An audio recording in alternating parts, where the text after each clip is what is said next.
बताते हो तुम हर बार यही,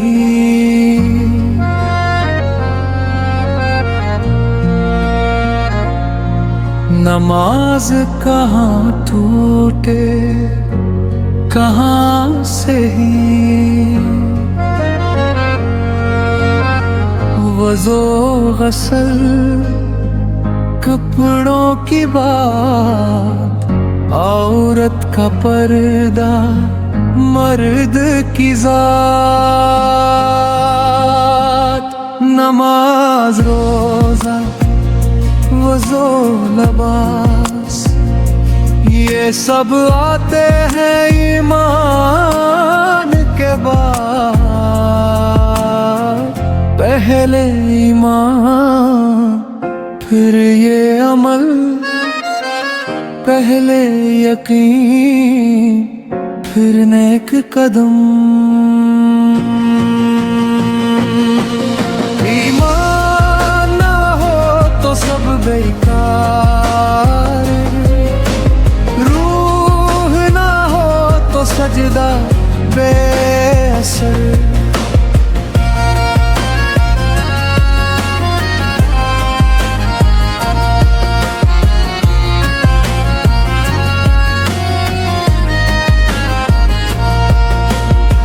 ये भी तो कहो ऐ रहबरो, ईमान को तोड़ता क्या है बताओ। जब किसी का हक मारा जाए, जब मजदूर की मजदूरी रुक जाए,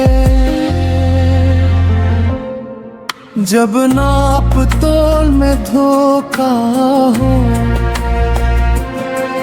जब कमजोर पर जुल्म ही जुल्म हो, जब सच ताकत से दब जाए, तब ईमान भी टूट सा जाए। पहले ईमान फिर ये अमल, पहले यकीन फिर नेक कदम। ईमान ना हो तो सब बेकार, रूह ना हो तो सजदा बेअसर। शहद की मुखी बरसों से हक ही काम में लगी रही, ये इल्म नहीं बस आदत है कदरत की अक कहानी सी। इल्म हो है जो बांटा जाए, दिल से दिल तक पहुंचाया जाए, जो इंसान को बेहतर कर दे, जो सारा समाज बदल